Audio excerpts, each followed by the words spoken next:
The crystal chandelier reflected thousands of tiny rainbows across the pristine white tablecloths of Bellissimo, Milan's most exclusive restaurant.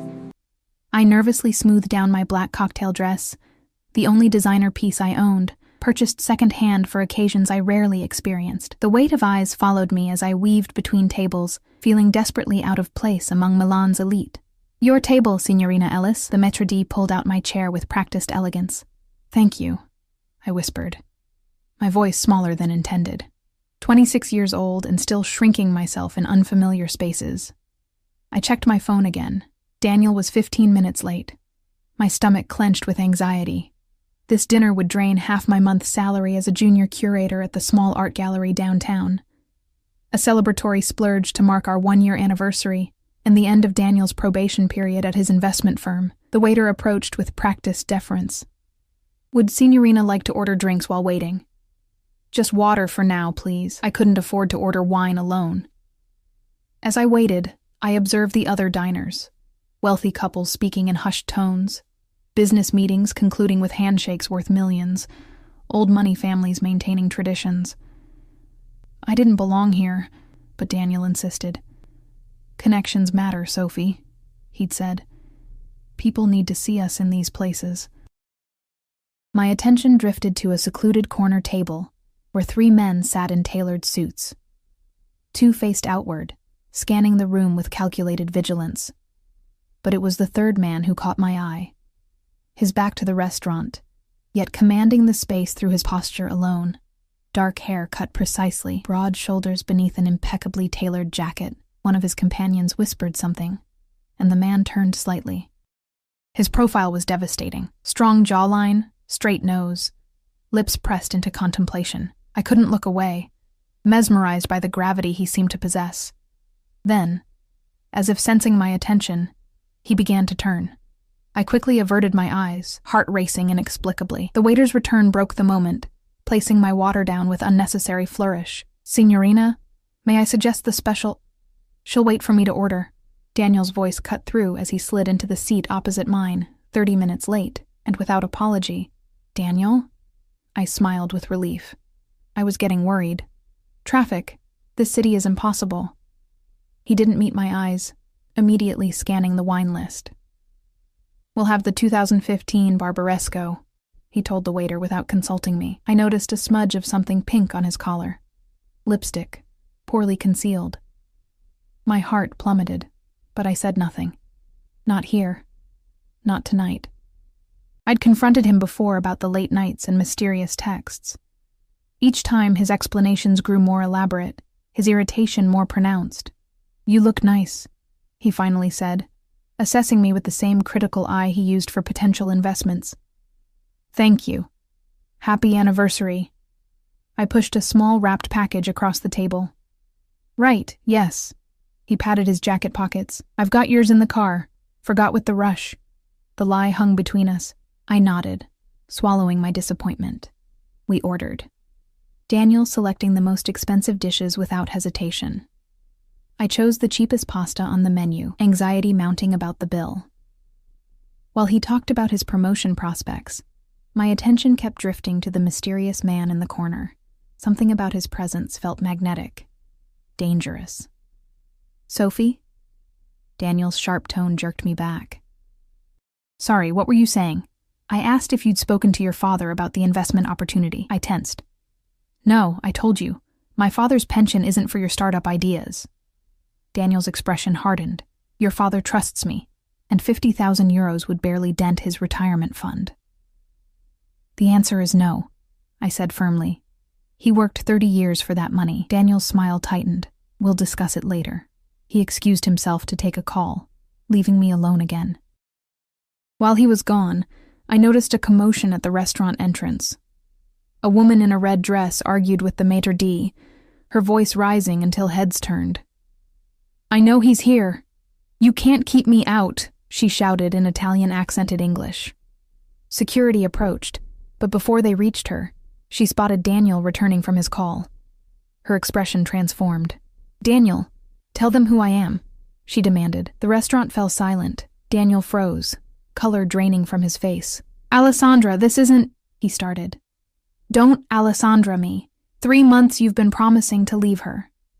She pointed directly at me, her mascara smudged with tears. "Does she know about Milan? About us?" My entire body went cold. Daniel had been in Milan on business just last week. The woman stormed toward our table while security followed. "Do you know he's been using your father's identity to secure loans, that he's in debt to—" "Enough!" Daniel grabbed her arm. "You're making a scene. Let go of me!" She yanked away, knocking into a passing server. A tray of drinks tumbled, glass shattering across the marble floor. In the chaos, I stood, knees weak. Daniel's betrayal wasn't just romantic. He'd been planning to scam my father. The room spun as pieces connected. His interest in my father's finances, his insistence on accessing his accounts to help manage retirement planning. As security escorted the woman out, Daniel returned, straightening his tie with manufactured composure. "Crazy ex-client," he explained loudly for nearby tables. "Got rejected for a loan. Been stalking me since. She knows about my father," I whispered. "She's delusional. I'll explain everything later." "No." I gathered my purse, shaking. "I need air. Sophie, don't make another scene." "Another scene? You brought your mistress to our anniversary dinner? Lower your voice," he hissed. "People are watching." And they were. The entire restaurant witnessed my humiliation. As tears threatened, I turned to leave, only to collide with a waiter carrying our first course. The plate crashed against my chest, red sauce splattering across my dress. "I'm so sorry, signorina," the waiter exclaimed. Mortified, I rushed toward the restrooms, vision blurring. In my haste, I took a wrong turn into a private hallway. Disoriented and desperate to escape, I pushed through a door into what appeared to be a private dining area. I froze. The 3 men from the corner table were there, standing over maps and papers quickly being gathered by the 2 watchful ones. But it was the 3rd man, the one whose presence I'd felt across the room, who now stared directly at me, dark eyes capturing mine with an intensity that stole my breath. Time suspended as we locked eyes. He was younger than I'd thought, perhaps early 30s, with features that belonged on Renaissance paintings. But it was the power radiating from him that held me immobile, an aura of absolute authority. Something dangerous flickered in his expression as he assessed me, standing pathetic and sauce-stained in the doorway. "I'm so sorry," I stammered.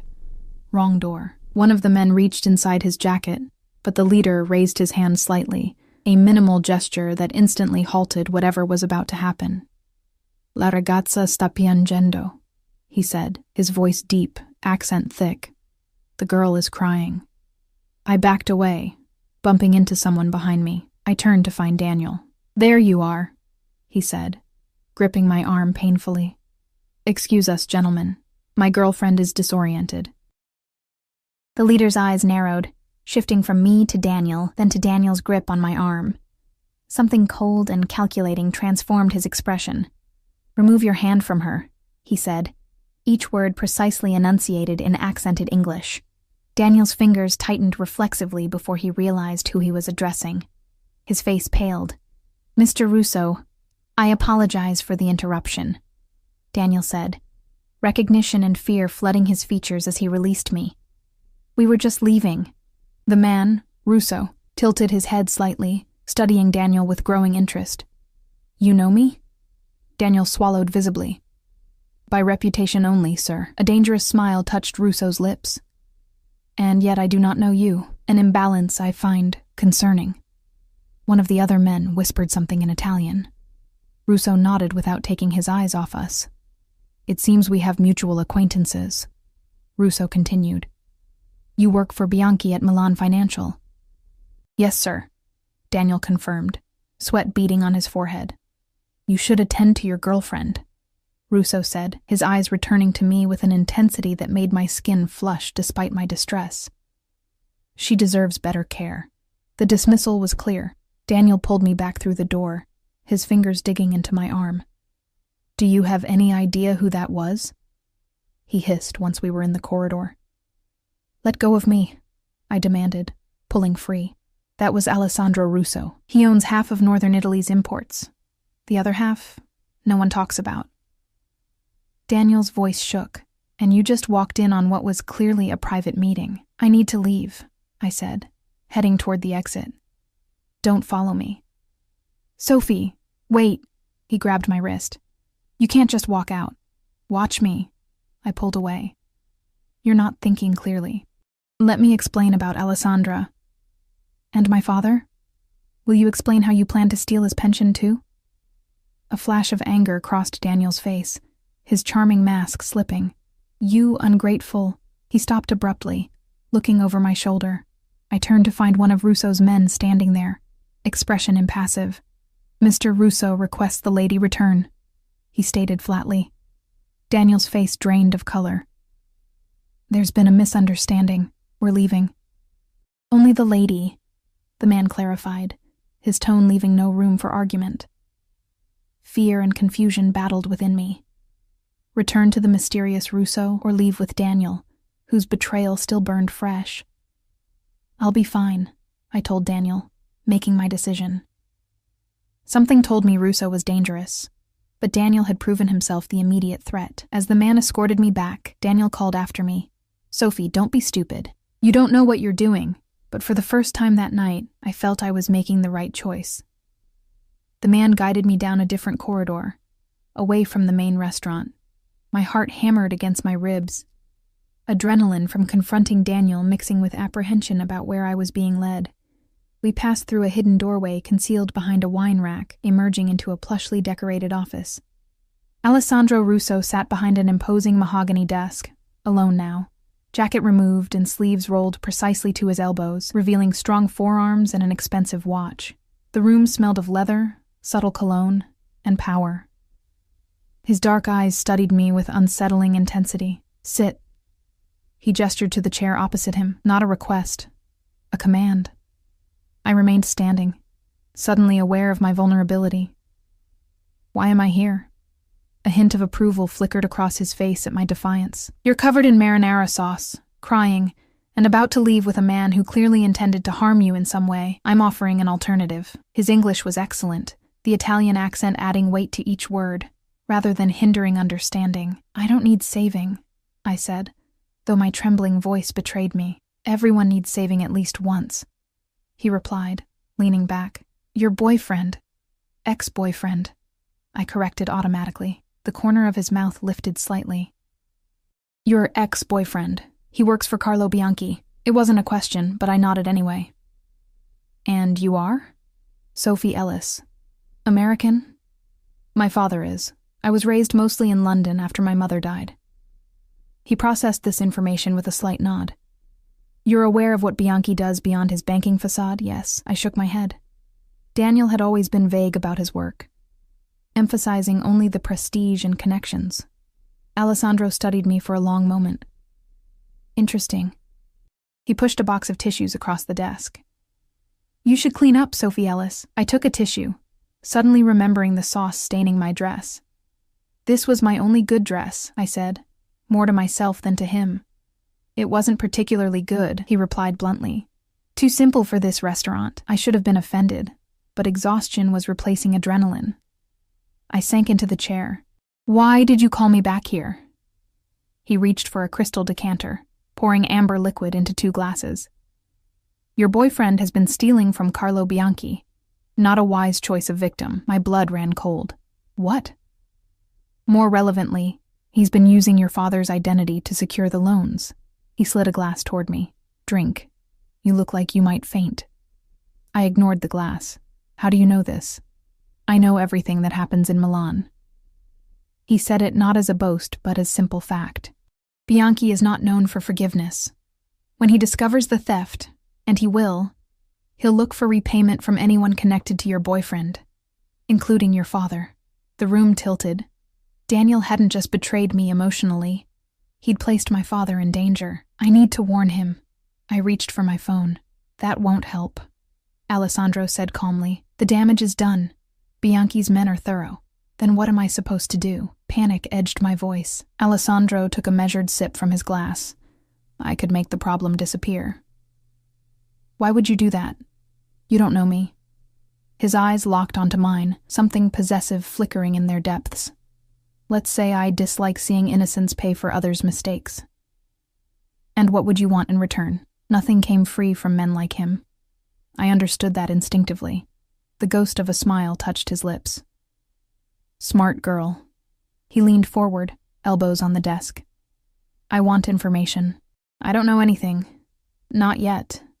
But you will return to your job, your life, as if nothing has changed.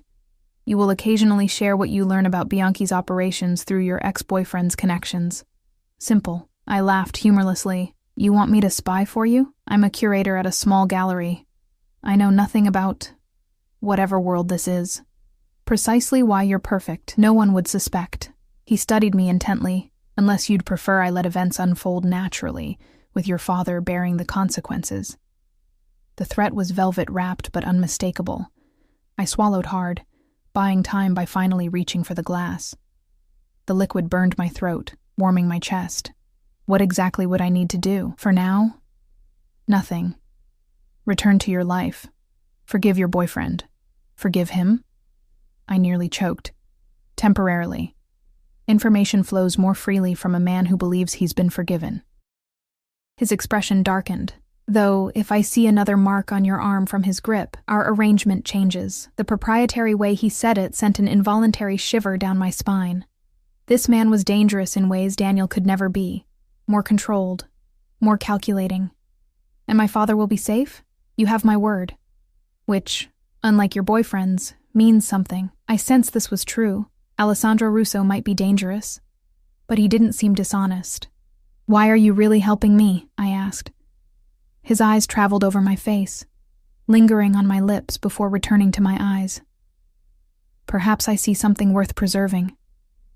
The intensity of his gaze made heat rise to my cheeks. I looked away first, unnerved by my body's response to him. I should go, I said, standing abruptly. My driver will take you home. That's not necessary. It wasn't a suggestion. He pressed a button on his desk, and the door opened immediately. Enzo will ensure you arrive safely. We'll be in touch, Sophie Ellis. The way he said my name, like he was claiming it, made my breath catch. Outside, a sleek black Mercedes waited. The driver, Enzo, held the door without speaking. As I slid into the butter-soft leather seat, I gave my address without thinking, too overwhelmed to question how I'd gone from anniversary dinner to this surreal arrangement in one evening. As the car pulled away, I caught a glimpse of Daniel arguing with the restaurant manager near the entrance. His eyes widened when he saw me in the luxury vehicle. I turned away as Enzo accelerated, leaving Daniel and the remnants of our relationship behind. I woke to insistent knocking the next morning. Groggily opening my apartment door, I found a delivery man holding a large box. Signorina Ellis. Yes? Sign here, please. Inside the box lay a dress. Emerald green silk that probably cost more than 3 months of my salary. The note attached read simply, "Replace what was ruined. A.R." I should have returned it immediately. Instead, I ran my fingers over the exquisite fabric, something forbidden stirring within me. My phone had accumulated 17 missed calls and 29 messages from Daniel overnight. I ignored them all, focusing instead on calling my father. "Pumpkin, how was the anniversary dinner?" his cheerful voice answered. "Dad, we need to talk about your finances," I said, bypassing pleasantries. "Has Daniel been helping you with anything? Just some investment advice?" "Why?" My stomach twisted. "Has he asked you to sign anything, or for access to your accounts?" "Well, he mentioned setting up a trust. Said it would protect my assets. We have an appointment next week to sign the paperwork." His voice turned concerned. "Sophie, what's going on? Cancel it. Don't sign anything." I took a breath, deciding how much to reveal. Daniel and I broke up. I've learned he's been dishonest about financial matters. "Are you all right, sweetheart?" "I'm fine, Dad. Just promise me you won't talk to him if he contacts you." After reassuring my father and extracting his promise, I sat staring at the green dress. Alessandro Russo was now entangled in my life, whether I wanted it or not. The smart choice would be to run, pack my belongings, and disappear before I was pulled deeper into whatever dangerous game existed between him and Bianchi. But where would I go? How would I protect my father? And why did part of me, a part I didn't recognize, feel a thrill at the thought of seeing Alessandro again? The doorbell interrupted my spiraling thoughts. I opened it to find two imposing men in suits. "Miss Ellis, Mr. Bianchi would like to speak with you." Ice flooded my veins. How did they find me so quickly? I'm not dressed," I stammered, trying to close the door. A foot blocked it. "That's not a problem. You can dress while we wait." They entered my apartment without invitation, scanning the modest space with thinly veiled contempt. I retreated to my bedroom, hands shaking as I pulled on jeans and a sweater. Through the thin walls, I heard one of them reporting my location over the phone. I needed help. Alessandro had promised protection, but I had no way to contact him. As I emerged from the bedroom, phone clutched in my hand, the men stood. "We're running late, Miss Ellis. Where are we going?" I asked, trying to keep my voice steady. "Mr. Bianchi has questions about your boyfriend's activities." The implication was clear. I was being taken to face a man Alessandro had described as unforgiving. As we approached their car, a black Mercedes screeched to a halt beside us. The window lowered to reveal Enzo, Alessandro's driver. "Miss Ellis," he called. "Mr. Russo is waiting." The two men stiffened. "She has an appointment with Mr. Bianchi." "Mr. Russo insists," Enzo replied, his tone making clear it wasn't a request. A tense standoff followed, broken when another car approached. The tension among the men shifted palpably as a third party entered the equation. Seizing the momentary distraction, I broke free and dashed to Enzo's car, sliding into the back seat. He accelerated immediately, leaving Bianchi's men shouting behind us. "Are you hurt?" Enzo asked, eyes meeting mine in the rearview mirror. "No," I managed, heart racing. "How did you know?" "Mr. Russo has been monitoring your apartment since last night." He handed back a phone. "He wants to speak with you." I took it with trembling fingers. "Hello?" I told you to continue normally. Alessandro's voice was controlled, but held an edge of anger. That did not include entertaining Bianchi's men. "I didn't invite them. They just showed up." A moment of silence. "Where is your father?" "At home in London. I warned him about Daniel." "Not good enough. Enzo will take you to collect personal items, then to the airport. You'll bring your father to Milan where I can ensure his safety." "I can't just—" "You can and will," he interrupted. "Unless you prefer Bianchi's hospitality for both of you." I closed my eyes, sensing the walls of my normal life collapsing around me. "Fine. Good. One more thing, Sophie." His voice lowered. "The green suits you. Wear it when you arrive." The line went dead before I could ask how he knew I'd tried on the dress. The implication that I was being watched sent conflicting waves of alarm and something darker, more thrilling through me. Back at my apartment, I packed quickly, sliding the green dress into my suitcase last. As Enzo drove me to the airport, I stared at the city passing by, wondering if I would ever return to the life I'd known. "Your father will be protected," Enzo said unexpectedly as we approached the terminal. "Mr. Russo honors his agreements." Why is he doing this? The truth. Enzo's eyes met mine in the mirror. "In 20 years, I've never seen him look at anyone the way he looked at you last night. That's impossible. He doesn't know me."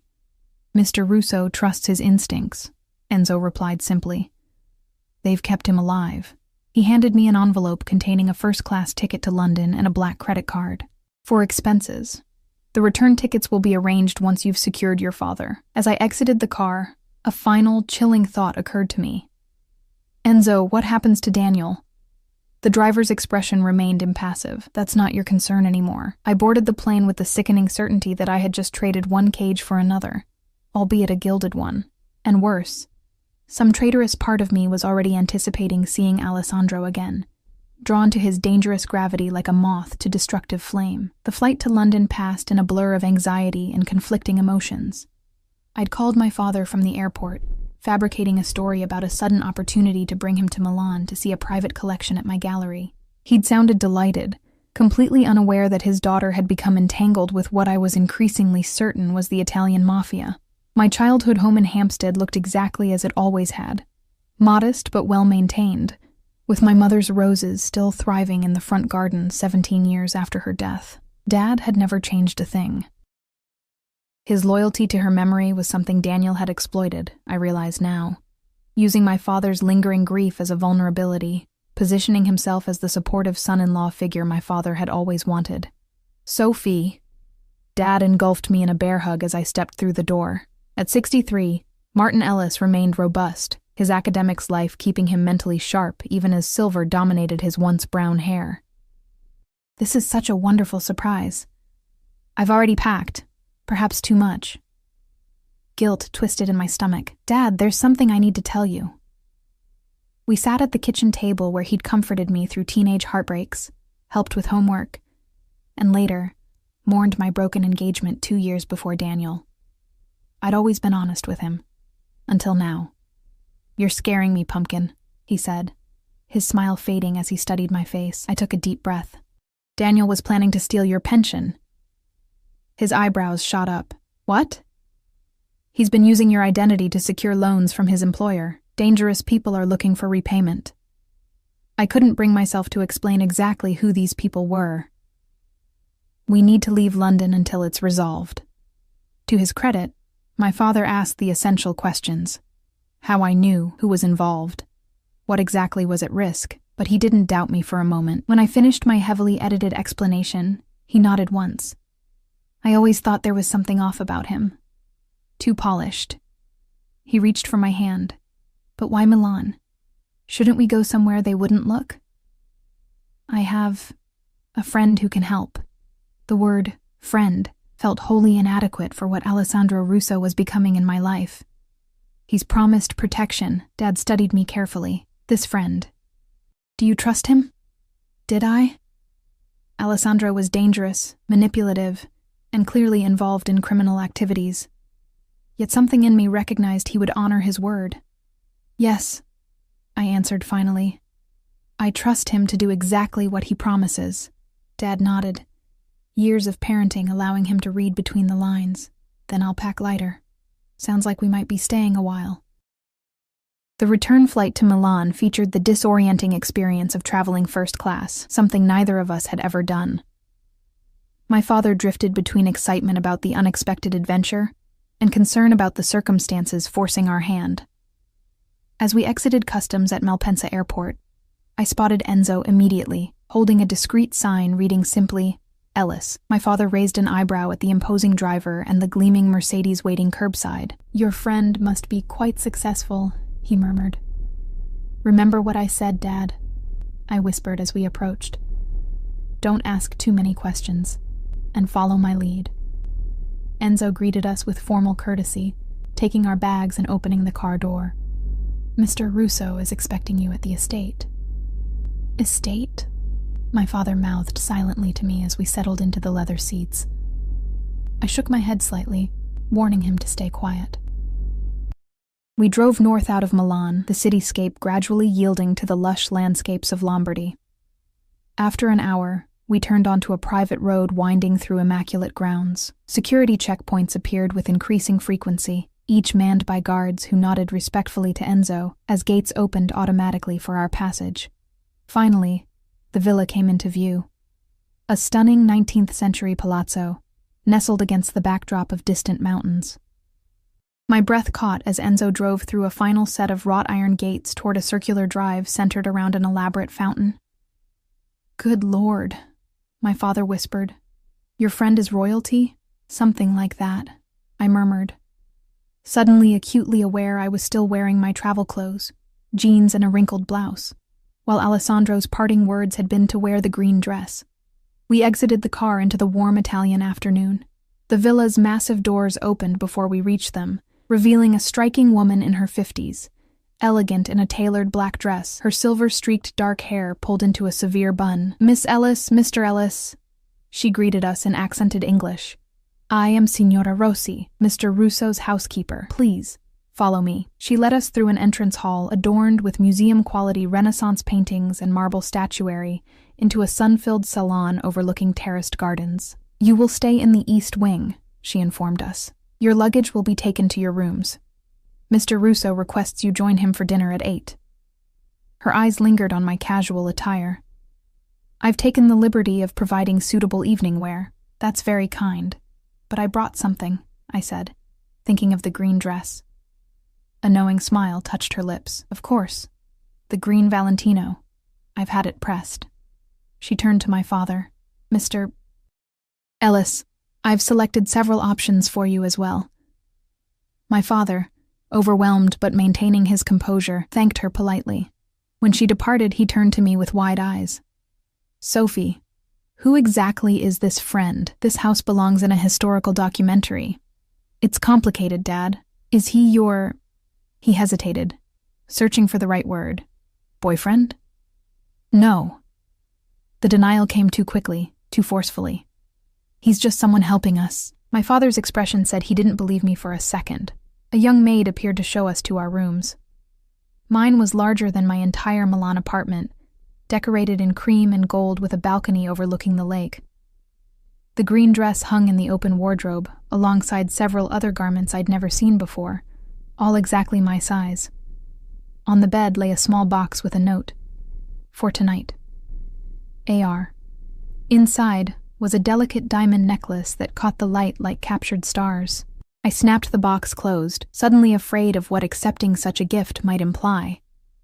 After a luxurious bath in a tub large enough to swim in, I slipped into the green silk dress. It fit perfectly, highlighting curves I usually downplayed. The mirror reflected someone I barely recognized, a woman on the verge of something dangerous and transformative. Against my better judgment, I fastened the diamond necklace, its weight both foreign and thrilling, against my collarbone. At precisely 8 o'clock, another maid escorted my father and me downstairs. Dad looked distinguished in a tailored suit that fit as though made for him, which I realized it probably had been. You look beautiful, Pumpkin, he whispered as we descended the marble staircase. But I'm still waiting for a proper explanation. Later, I promised, though I had no idea what explanation could possibly encompass the reality of our situation. We were led to a formal dining room where Alessandro Russo stood waiting beside a table set for 3. He wore a perfectly tailored black suit, crisp white shirt open at the collar, no tie. Seeing him again sent an involuntary flutter through my chest. In the restaurant, he'd been intimidating. Here, in his domain, he was magnificent. Power embodied in the casual confidence of his stance, the intensity of his dark eyes as they traveled from my face to the necklace at my throat, then down the length of the green dress. Sophie, he said, my name an intimate caress in his accent. You look exquisite. His gaze shifted to my father. And Mr. Ellis, welcome to my home. Mr. Russo. My father extended his hand, academic curiosity overriding caution. I'm grateful for your hospitality, though I admit I'm still unclear about the circumstances. Alessandro shook his hand, assessing him with the same penetrating gaze he'd used on me. Your daughter has explained the situation? Parts of it, Dad replied diplomatically. I gather my identity has been compromised. Indeed. Please sit. We'll discuss details over dinner. Throughout the impeccably served meal, each course more exquisite than the last, Alessandro explained the situation with surprising candor. He confirmed Daniel had stolen nearly 2 million euros using my father's identity, angering Carlo Bianchi, whom he described simply as a business rival with fewer scruples than myself. Until the matter is resolved, you'll both remain here under my protection, Alessandro concluded, signaling for dessert to be served. And how exactly will it be resolved? My father asked, the professor in him needing logical conclusions. Alessandro's eyes met mine briefly before answering. Your identities will be cleared. Compensation will be made to affected parties. The person responsible will be dealt with. Something in his tone made me shiver. Daniel will be arrested. A cold smile touched Alessandro's lips. Let's say he'll face appropriate consequences.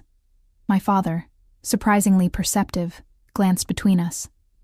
And what does my daughter have to do with any of this, Mr. Russo? Why involve yourself in our problems? The directness of the question created a charged silence. Alessandro took a measured sip of wine, his eyes never leaving mine as he answered. Your daughter made quite an impression, Mr. Ellis. His voice lowered. I protect what interests me. Heat rushed to my cheeks at the possessive implication. My father's eyebrows rose, but he merely nodded as though this confirmed a theory. After dinner, Alessandro invited my father to his library, where first editions filled floor-to-ceiling shelves. Dad, unable to resist such literary treasures, was instantly absorbed, giving Alessandro the opportunity to draw me onto the moonlit terrace. "You didn't wear the dress when you arrived," he said once we were alone. "I came straight from the airport," I replied, oddly defensive. "You said wear it when I arrived. I'm wearing it now." His lips curved slightly, so literal. His fingers reached up to touch the diamonds at my throat. "These suit you. I can't accept jewelry like this. You already have." His fingers traced the line where the necklace met my skin, sending electricity down my spine. "You wear my gifts well, Sophie." I stepped back, needing distance from his magnetic pull. What happens now? How long will we stay here? Until I'm satisfied Bianchi no longer poses a threat. His eyes darkened. "It may be some time. His organization is persistent." "And Daniel?" Something dangerous flashed across Alessandro's expression. "You still care for him? After his betrayal?" "I don't," I said honestly. "But I don't want his death on my conscience either." Alessandro studied me for a long moment. "Your compassion is unusual in my world." He stepped closer, eliminating the distance I'd created. "Daniel Thomas will face financial ruin and legal consequences. Beyond that depends on his cooperation with certain authorities." Relief washed through me. "Thank you." "Don't thank me yet," he said quietly. "Your safety comes with conditions." My pulse quickened. "What conditions?" "You'll remain within the estate grounds unless accompanied by my security. You'll attend social functions as my companion when required, and—" his eyes hardened.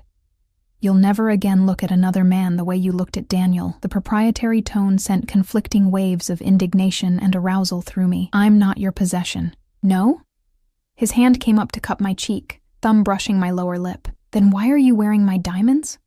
My dress? Sleeping under my roof? Because you've left me no choice. There are always choices, Sophie." His face lowered until his lips hovered near mine. "You could have run, gone to the police, disappeared with your father to some remote location." His breath warmed my lips. "Instead, you flew back to me, wearing my gifts, allowing me to claim you in all but the final way." My breath caught as his meaning registered. Before I could respond, he closed the minuscule distance, capturing my lips in a kiss that started gentle, but quickly blazed into something consuming. Without conscious thought, my hands gripped his shoulders, body arching into his as heat pooled low in my abdomen. He tasted of expensive wine and forbidden promises. When his arms encircled me, pulling me flush against his hard body, I moaned involuntarily into his mouth.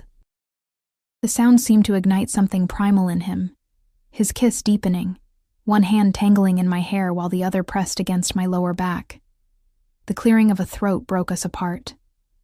We turned to find my father standing at the terrace door, expression carefully neutral. "Forgive the interruption," he said with the diplomatic tone he'd perfected during decades of academia. "I was just heading to bed and wanted to say goodnight." Alessandro stepped back, composure returning instantly, though his eyes still burned. "Of course. Signora Rossi will show you to your room." As if summoned by her name, the housekeeper appeared beside my father. After Dad kissed my cheek and whispered, "Be careful, Pumpkin." They departed, leaving Alessandro and me alone again in the moonlight. "This is madness," I whispered, fingers touching my still tingling lips. "Perhaps." His expression remained intense, possessive. "But it's a madness I intend to explore fully." He reached for my hand, bringing it to his lips. "Go to your father, Sophie. We have time." The promise in those words followed me upstairs, where my father waited outside my room. "Sophie," he said quietly, "do you know what you're doing?" I leaned against my door, overwhelmed by the events of the past few days. "No," I answered honestly, "but I don't think I can stop it." He studied me with the same thoughtful expression he'd worn when evaluating complex historical theories. "Just remember who you are," he finally said. "Ellis women have never been easily conquered.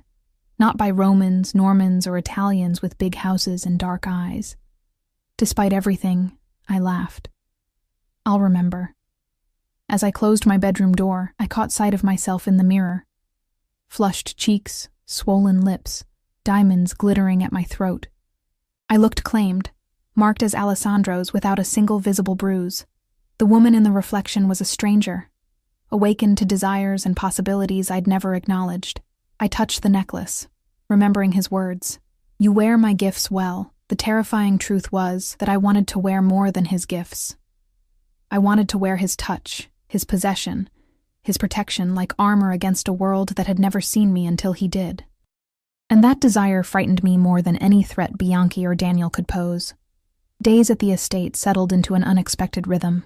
My father, ever the academic, spent hours in Alessandro's library, occasionally emerging with animated theories about obscure historical texts he'd discovered. His ability to compartmentalize the danger that had brought us here never ceased to amaze me. For my part, I found myself in a gilded cage, luxurious but confining.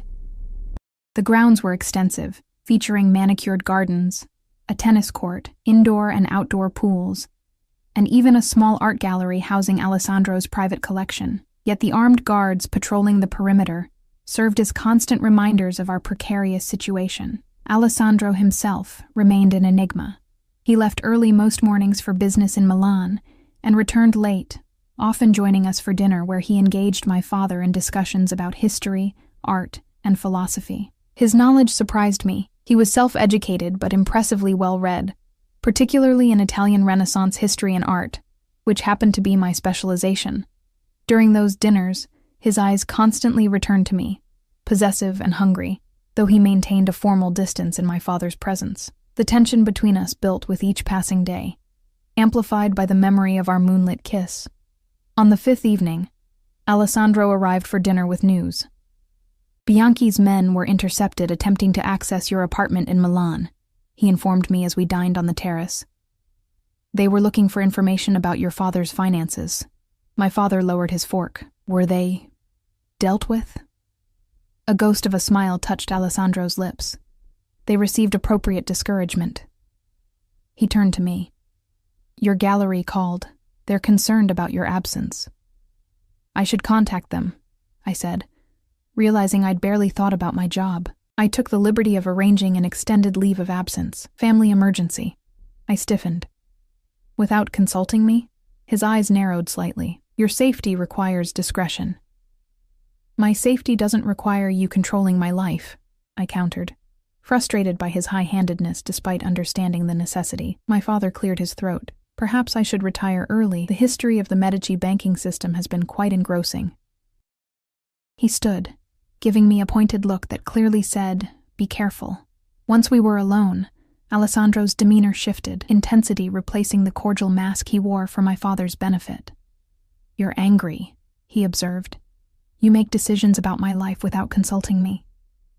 He leaned back, studying me. "Would you prefer I let Bianchi's men find you? Allow your career to be compromised by unexplained absence?" "Of course not. But you could have told me first." "You're unaccustomed to protection," he said simply. "In my world, decisions must often be made quickly." "Your world," I repeated. "A world of what, exactly?" "You've never actually said." Alessandro's expression remained impassive, but something dangerous flickered in his eyes. "Import-export businesses, property development, banking interests, and the other half of northern Italy's imports that no one talks about," I quoted Daniel's words from the restaurant. A muscle twitched in his jaw. "Is it important that you know? If I'm living in your house, wearing your clothes, acting as your—" I hesitated, unsure what word could possibly encompass what I was becoming to him. "Mine," he supplied, the single syllable resonating with possession. "That's the word you're looking for, Sophie. You are becoming mine." Heat flooded my cheeks. "I don't belong to anyone." "No?" He rose, circling the table until he stood behind my chair. His hands came to rest on my shoulders, thumbs tracing my exposed skin. "Then why do you tremble when I touch you? Why do your pupils dilate when I enter a room?" I remained silent, unable to deny the physical evidence of my attraction.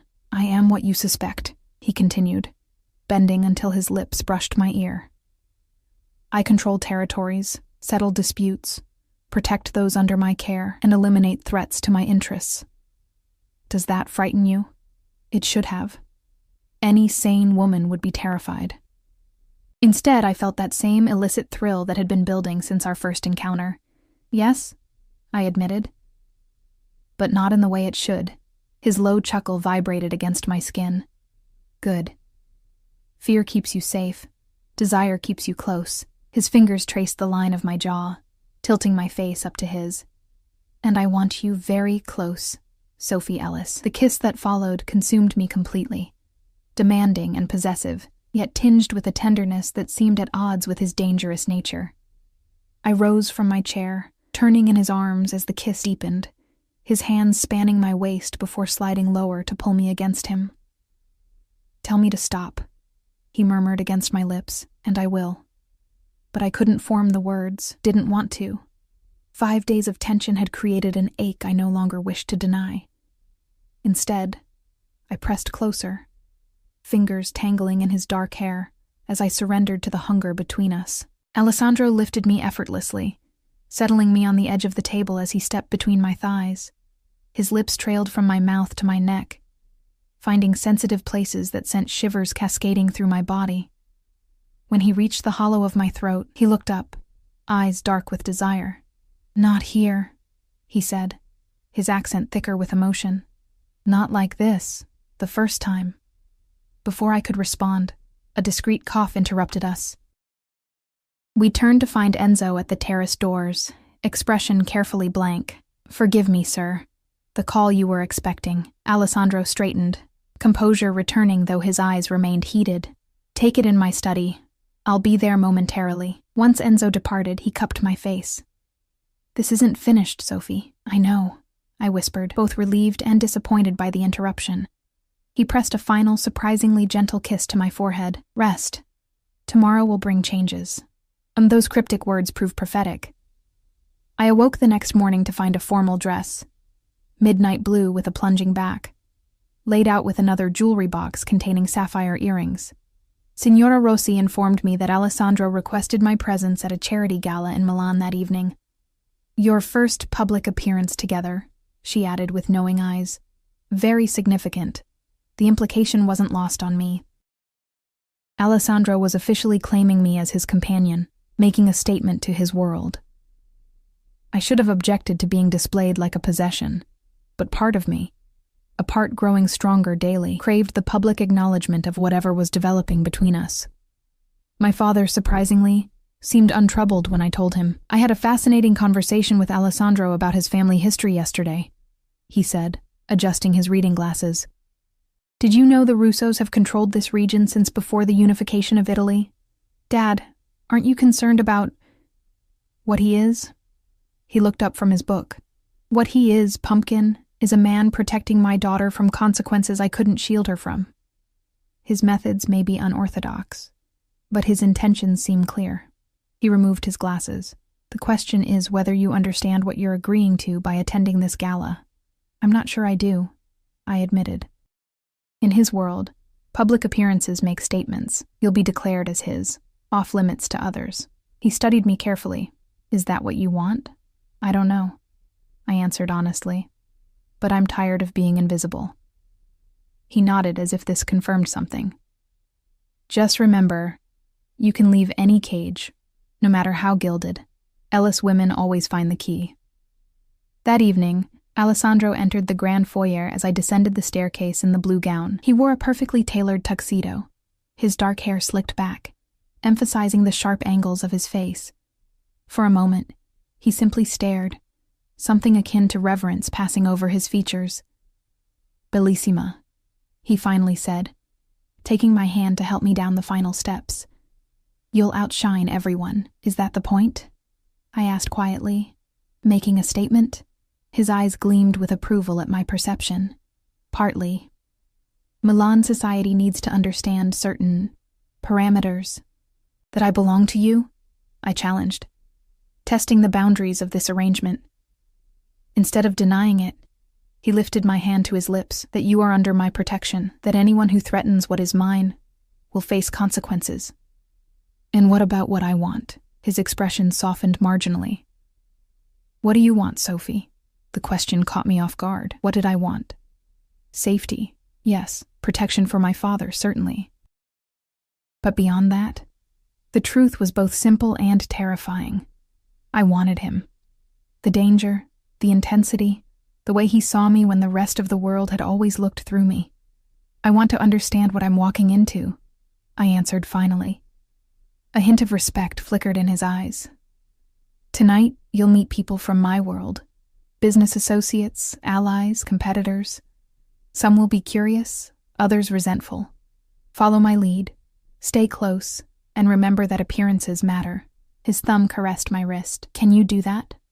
I nodded, suddenly aware we were discussing far more than one evening's event. This was the threshold of a new life, one where I would either adapt to Alessandro's world or be consumed by it. The gala was held in a historic palazzo in central Milan, the entrance flanked by security personnel who nodded deferentially as Alessandro guided me inside, his hand possessively at my lower back. Heads turned as we entered the grand ballroom, conversations pausing momentarily before resuming with increased intensity. "They're all looking at us," I whispered. "At you," he corrected, satisfaction evident in his tone. "They wonder who captured my attention so completely." Throughout the evening, a parade of Milan's elite approached, men kissing my hand with calculated assessment in their eyes, women embracing me with air kisses and razor-sharp scrutiny. I recognized the performance for what it was, a dance of power and alliance, with me as the unexpected new player. Alessandro never left my side, introducing me simply as Sophie Ellis, my companion, while his possessive stance communicated far more. I played my role instinctively, smiling politely while maintaining the slight reserve his world seemed to demand of its women. During a momentary lull, Alessandro guided me toward the balcony for fresh air. As we approached, I froze, recognizing a familiar profile among a group of businessmen, Daniel. He hadn't seen us yet, laughing too loudly at something, a champagne glass clutched in his hand. He looked thinner, with dark circles under his eyes, but very much alive and free, not facing the consequences Alessandro had implied. Alessandro's hand tightened on my waist as he followed my gaze. "Ah, an unexpected guest. You said he would face consequences," I whispered. "He has. Financial ruin, blacklisting from legitimate banking." Alessandro's voice remained conversational, though his eyes hardened. "His current freedom is temporary." Before I could respond, Daniel turned and saw us. Color drained from his face, champagne sloshing over his hand as he took an involuntary step backward. Then, astonishingly, he composed himself and started toward us. "He's coming over," I said, anxiety spiking. "Why would he?" "Because he's a fool," Alessandro beside me. replied calmly. Daniel reached us, artificial confidence barely masking his fear. "Sophie, and Mr. Russo. Quite a surprise seeing you together." "Is it?" Alessandro's tone carried lethal courtesy. "I believe we established certain boundaries at our last meeting." Daniel's smile faltered, "Just saying hello to my girlfriend. We had a misunderstanding, but I'm sure Sophie's ready to talk things through now." He reached for my hand. Alessandro moved so quickly I barely registered it. One moment standing beside me, the next directly between Daniel and myself, their faces inches apart. "Don't look at her again," Alessandro said, each word precise and deadly quiet. "Don't speak her name. Don't even think about her. Do you understand me?" Daniel paled further, but attempted bravado. "Sophie can make her own decisions." "Indeed she can," Alessandro agreed with terrifying pleasantness. "And she has decided you are nothing to her. Now, I suggest you leave this event before I reconsider my temporary leniency regarding your continued ability to draw breath." Something in his expression must have finally penetrated Daniel's denial. He stepped back, turning to me with desperate eyes. "Sophie, you can't be serious. This man is dangerous. Whatever he's told you, I know exactly who he is," I interrupted, surprised by my own calm. "And I know exactly who you are, Daniel. A thief and a liar who would have sacrificed my father to save himself." I moved to Alessandro's side, allowing his arm to encircle my waist. "Don't ever approach me again." Daniel's face contorted with disbelief, as he finally recognized the truth. I had chosen Alessandro, danger and all, over the false security he had offered. As security personnel materialized to escort Daniel out, Alessandro bent to whisper in my ear, That was unexpected and quite arousing. Heat flooded my cheeks. I meant what I said. "I know," he replied, his hand splaying possessively against my back. "Which is why we're leaving. Now." The drive back to the estate passed in charged silence, tension building with each mile.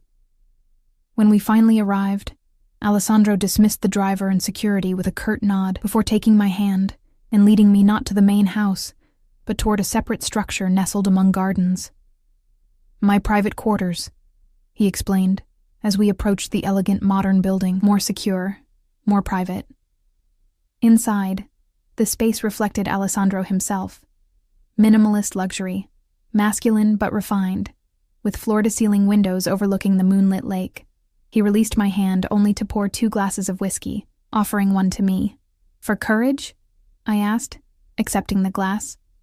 "For clarity," he countered. "I want no misunderstanding between us about what happens next." I took a sip, letting the liquid warm my throat. "And what happens next?" Alessandro set his glass down, moving closer until he stood directly before me. "That depends entirely on you, Sophie. If you stay tonight, you're choosing my world, with all its complications and dangers." His fingers traced the line of my jaw. "If you walk back to the main house, we continue as we have been, and nothing changes. Until when? Until Bianchi is no longer a threat? Then what?" "Then you would be free to leave." Something vulnerable flickered in his eyes. "Though I would hope you might choose to stay." I set my glass beside his. "What if I want both? Your protection and my freedom?" A smile touched his lips. "Negotiating with me already?" His expression grew serious. "I can offer safety, luxury, passion, but complete freedom is not something anyone in my world possesses. There will always be limitations. Always be enemies. And if those limitations become chains?" His hands came to rest on my shoulders, thumbs caressing the bare skin exposed by my dress. "Then you would find, Sophie Ellis, that I would rather let you go than see you caged." He bent until his lips nearly touched mine. "But tonight, I don't want to let you go."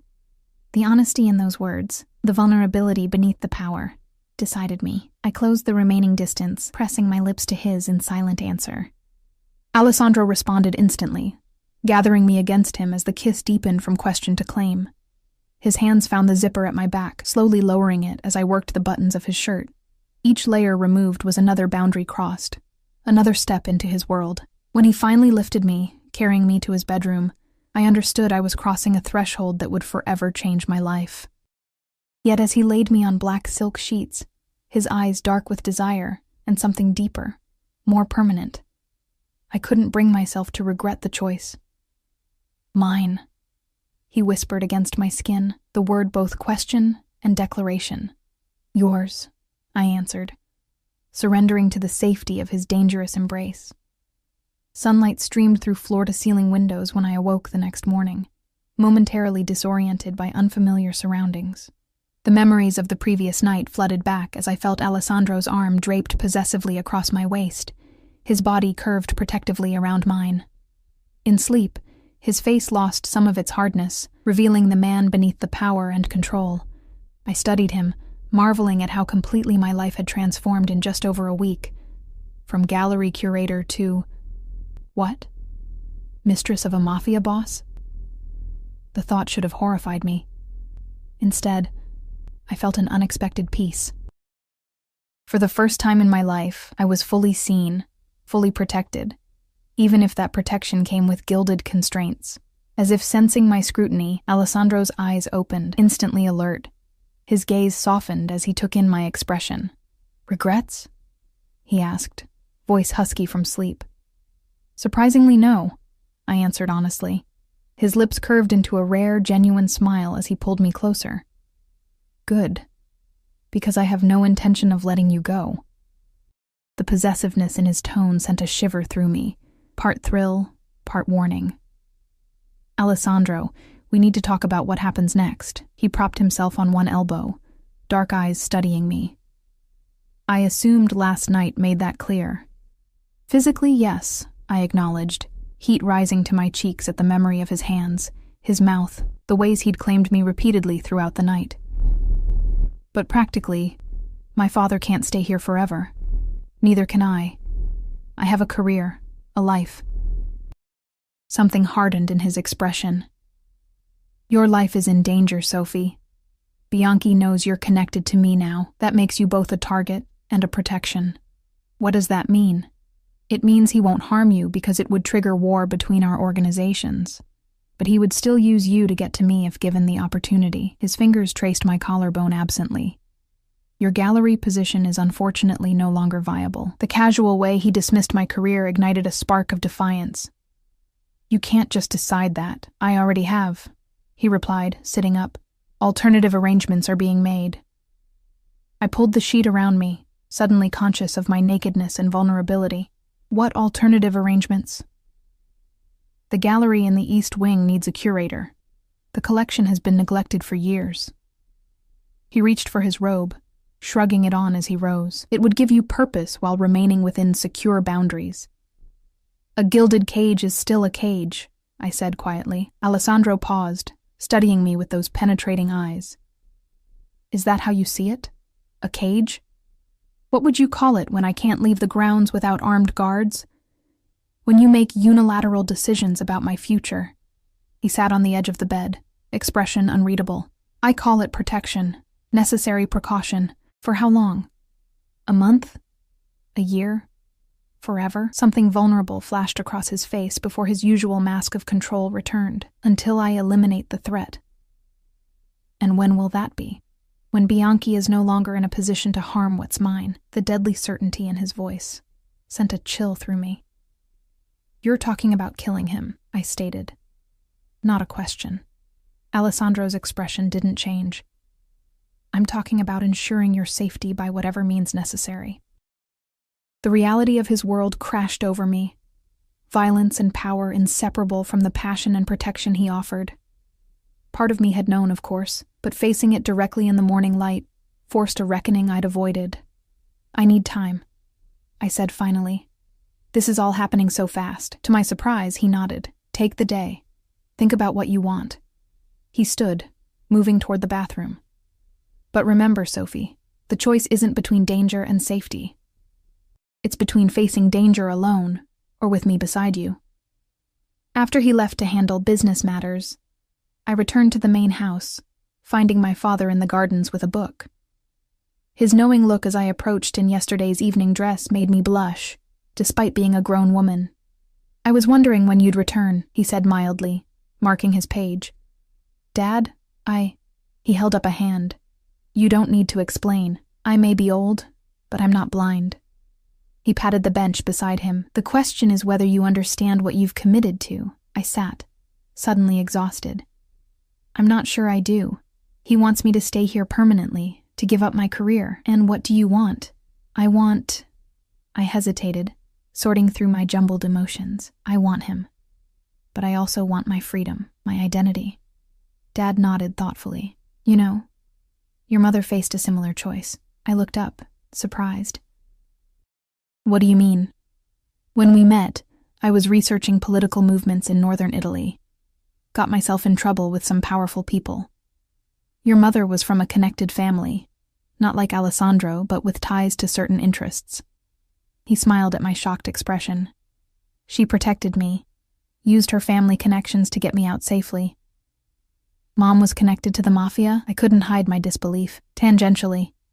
Point is, she chose to leave that world for me, for the freedom of academic life in England. He took my hand. But she never regretted her origins, or denied that part of herself.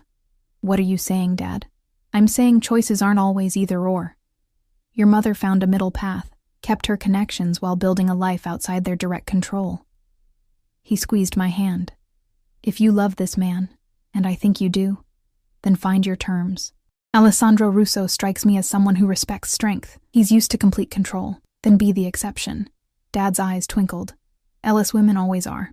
I spent the day wandering the estate grounds, thinking about my father's words and examining my feelings for Alessandro. By evening, I had reached a decision, though uncertainty still fluttered in my chest as I dressed for dinner. When I entered the dining room, I found Alessandro already seated, tension evident in the set of his shoulders. His eyes tracked my entrance, hungry and possessive, yet tinged with something that looked surprisingly like fear. My father discreetly excused himself after the first course, claiming fatigue, though his pointed look made clear he was giving us privacy. Once alone, Alessandro spoke first. "Have you made your decision?" "I have terms," I replied, surprising myself with my steady voice. His eyebrows rose fractionally, a glimmer of respect, perhaps even admiration, warming his gaze. "Terms? If I'm to be part of your world, I need certain freedoms." I took a deep breath, channeling generations of Ellis women's strength. "I'll curate your collection, but I also want to work with museums in Milan, under appropriate security, of course." "Possible, but risky," he assessed. "What else?" "My father returns to London with protection you provide once the immediate threat has passed." Alessandro nodded slowly. "Reasonable. And I need honesty." I met his gaze directly. "No decisions about my life without consulting me. No secrets about dangers that affect me." His expression tightened.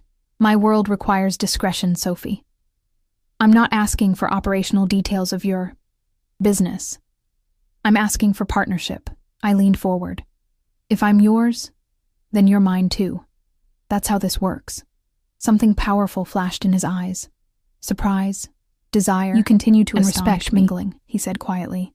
"Few would dare negotiate terms." "I'm not negotiating," I clarified. "I'm telling you what I need to stay willingly." A slow smile spread across his face, genuine, transformative. "And if I agree to these terms, what are you offering in return?" I held his gaze steadily. "Everything else. My loyalty, my body, my heart, if you want it." The vulnerability in those last words hung between us. Alessandro rose, circling the table until he stood before my chair.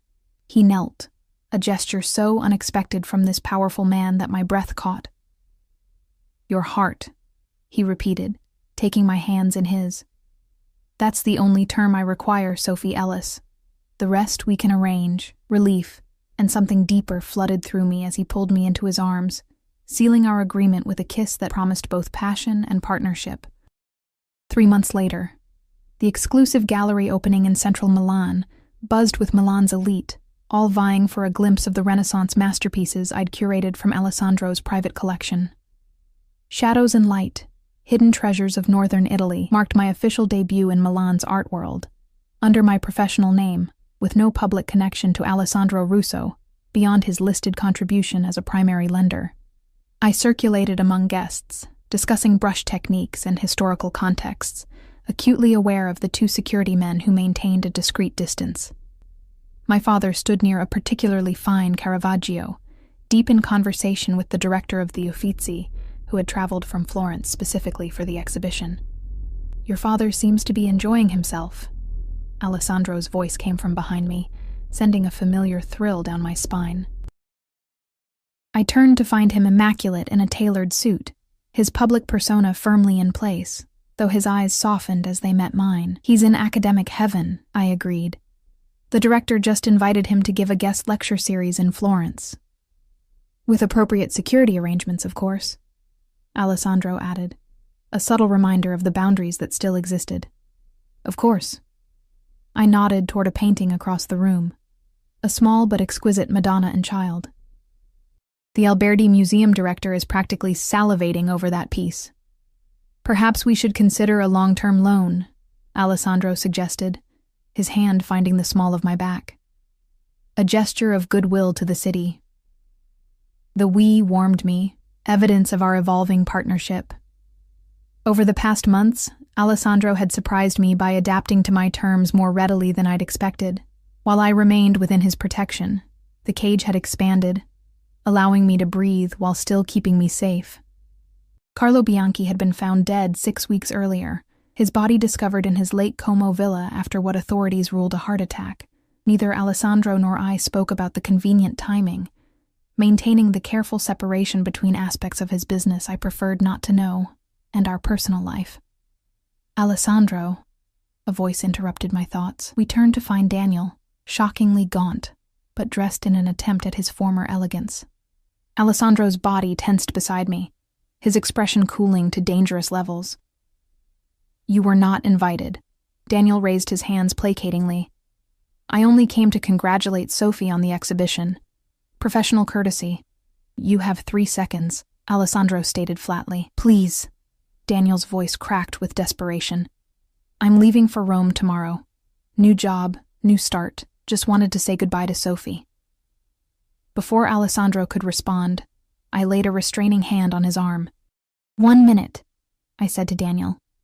In full view of the gallery, Alessandro's jaw tightened, but he inclined his head slightly, respecting my decision, while his eyes promised consequences if Daniel overstepped. I moved a few paces away, still within Alessandro's sight, but offering the illusion of privacy.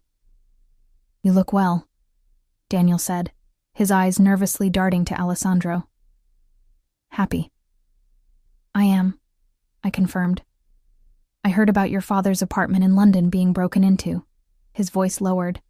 That was Bianchi's men, wasn't it? Before he died. I kept my expression neutral. Ancient history now. Daniel swallowed hard.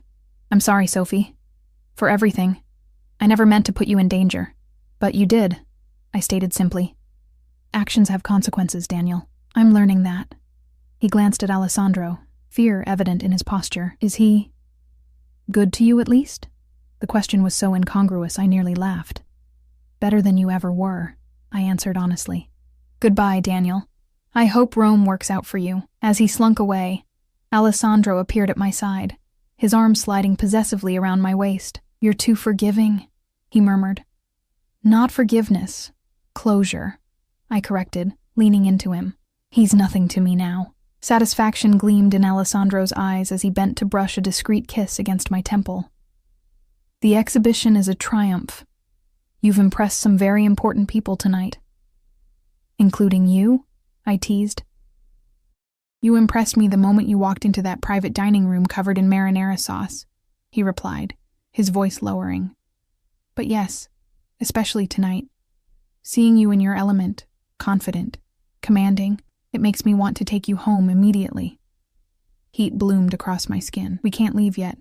I have to give the closing remarks. After then, he promised, eyes darkening with intent. I have something for you at home. The something proved to be a small velvet box presented in his private quarters after we returned to the estate. Inside nestled a ring, an emerald surrounded by diamonds, elegant, yet substantial. Alessandro, I breathed, understanding its significance. We've done this backward, he said, taking the ring from the box. First protection, then passion, then partnership. He met my eyes, vulnerability visible beneath his usual control. Now I'm asking for permanence. People will talk, I said softly. The Mafia boss and the curator, let them, he replied, certainty in his tone. I've never cared for others' opinions. I care only for what is mine. His expression softened. For who is mine? And I'm yours, I acknowledged, extending my left hand. As I am yours, he answered, sliding the ring onto my finger. On your terms, Sophie Ellis. Always on your terms. As he sealed the promise with a kiss, I realized the cage I'd feared had transformed into something else entirely. Not walls to contain me, but boundaries to protect what we'd built together. I had entered Alessandro's dangerous world and found not captivity, but a place where I was finally, completely seen. My father was right. Ellis women always found a way to turn gilded cages into something of their own design, and in Alessandro Russo's arms, I had found not just protection or passion, but a partnership of equals. Different in power, perhaps, but matched in strength and determination. Mine, Alessandro whispered against my lips, the word both possession and surrender. Yours, I answered, knowing it was both truth and choice. Always yours.